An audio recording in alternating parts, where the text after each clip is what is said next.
बाबा हरदेव सिंह जी की शिक्षाओं से प्रेरणा लेते हुए संत निरंकारी मिशन द्वारा सद्गुरु माता सुदीक्षा जी महाराज के दिव्य निर्देशन में अमृत परियोजना का आयोजन हुआ। आजादी के 75वें अमृत महोत्सव के तत्वाधान में सद्गुरु माता सुदीक्षा जी महाराज एवं निरंकारी राजपिता जी के पावन कर कमलों द्वारा 26 फरवरी 2023 को अमृत परियोजना के अंतर्गत स्वच्छ जल स्वच्छ मन का शुभारंभ।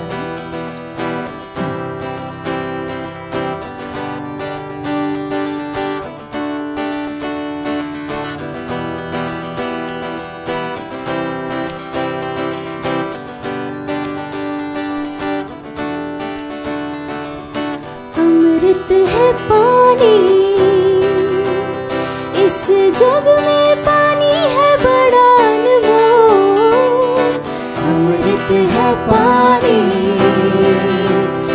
इस जग में पानी है बड़ा अनमोल। पानी से है जीवन सबका, सब ही समझे इसका मोल। संभाल जल की हर दम हो, खुशहाल जल से हर जीवन हो। स्वच्छ जल हो, स्वच्छ मन हो, स्वच्छ जल हो, स्वच्छ मन हो। ओ हो हो, ओ हो हो, ओ हो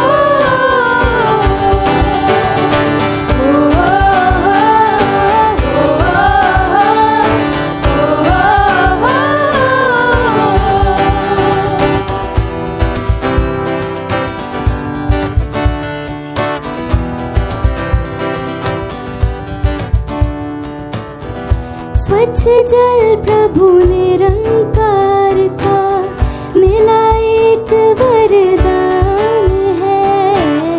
लाखों करोड़ों जीवों को देता जीवन दान है। शीतल निर्मल पानी जैसे सबको ठंडक देता है, ऐसे ही भक्ति से हर एक इंसान लेता है। दूषित ना हो जल बिल्कुल भी, इस पर करना मंथन है। जल से है ये दुनिया सारी, जल से हर एक जीवन है। संभाल जल की हर दम हो, खुशहाल जल से हर जीवन हो।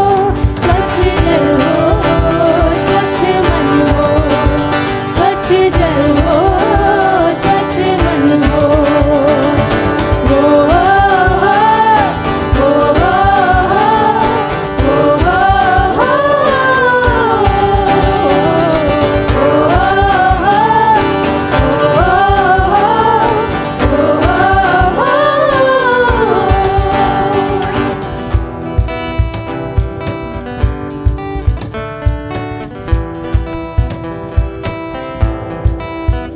Nectar of life for a pristine. 25 फरवरी संत निरंकारी मिशनच्या वतीनं आल वर्ल्डमध्ये अमृत प्रोजेक्ट अंतर्गत स्वच्छ जल स्वच्छ मन हे अभियान सुरू झालेलं आहे आणि प्रत्येक ठिकाणी हे जे स्वच्छतेचं अभियान सुरू आहे, या अभियानामध्ये समाज कल्याण विभागसुद्धा सहभागी आहे। भारत सरकारचं 1100 युनिट याच्यामध्ये सहभागी झालेले आहेत। 1,60 लाख सेवादल या ठिकाणी अमृत प्रोजेक्टमध्ये स्वच्छता अभियानामध्ये सहभागी झालेले आहे। आणि हे प्रोजेक्ट अमृत प्रोजेक्ट जे आहे ते आर्ट वर्ल्डमध्ये 20 देशामध्ये हे सुरू झालेलं आहे। तर हे अमृत प्रोजेक्ट या ठिकाणी सुद्धा मूल ब्रँचच्या वतीनं सोमनाथ ग्रामपंचायत सोमनाथमधील ग्रामपंचायत मारोडामधील सोमनाथ इथे देवस्थान या ठिकाणी हे जे वॉटर सोर्स आहे त्या ठिकाणी अमृत प्रोजेक्ट हे स्वच्छता अभियान मूल ब्रँचच्या वतीने इथं सुरू केलेलं आहे। आणि या ठिकाणी मूल ब्रँचच नाही तर मूल ब्रँचच्या आजूबाजूतील संपूर्ण गाव खेडेतून या ठिकाणी संत महात्मा या ठिकाणी सहभागी झालेले आहे आणि त्यांनी सद्गुरू माताजीच्या आदेशानुसार अध्यक्षतेखाली या ठिकाणी हे स्वच्छतेचा कार्यक्रम या ठिकाणी संपन्न झालेला आहे। संपन्न करण्यात आलेला आहे. साथ संगत जी, प्रेम से कहना, धनंकारजी. आज 25/2/2024 रोजी रविवारला अमृत स्वच्छ जल स्वच्छ मन अंतर्गत संत निरंकार बाबा यांच्या माध्यमातून सोमनाथ मंदिर इथे स्वच्छता करण्यात आली. जिथून पाणी वाहतो पूर्ण परिसर हा या सकाळी येऊन त्यांनी पूर्ण स्वच्छ केला. म्हणजे एकीचं बळ कसं असतं हे याने दाखवून दिलं. हे यांचा आता हे दुसरा वर्ष आहे. मी थोडा याच्यात लेट आलो, पण त्यांनी हा सगळा परिसर म्हणजे आपला धबधबा तर पूर्ण क्लीन केलाच आहे. म्हणजे एक पण कचरा त्यांनी सोडला नाही. खालचा परिसर असेल तो पण त्यांनी सगळं साफ केला आहे. म्हणजे आपला स्वच्छ जल जसं असतं तसं आपला परिसर पण स्वच्छ राहायला पाहिजे, यासाठी ते सातत्याने सगळे प्रयत्न करताना आपल्याला दिसले. आपण जो पाण्याचा धबधबा आहे तो पण सगळं स्वच्छ केला आहे. आणि त्याच्यानंतर सगळं झाल्यानंतर त्यांची प्रार्थना नंतर मग सगळ्यांनी जेवणाचा कार्यक्रम अरेंज झाला. मी त्यांचे मनापासून स्वच्छता मित्र टीमकडून आभार मानतो की एकीचे बळ आपण असे देत राहा. भारत स्वच्छ आणि सुंदर करण्यासाठी अशा सगळ्यांच्या जी आवश्यकता आहे, तर मनापासून त्यांचे आभार.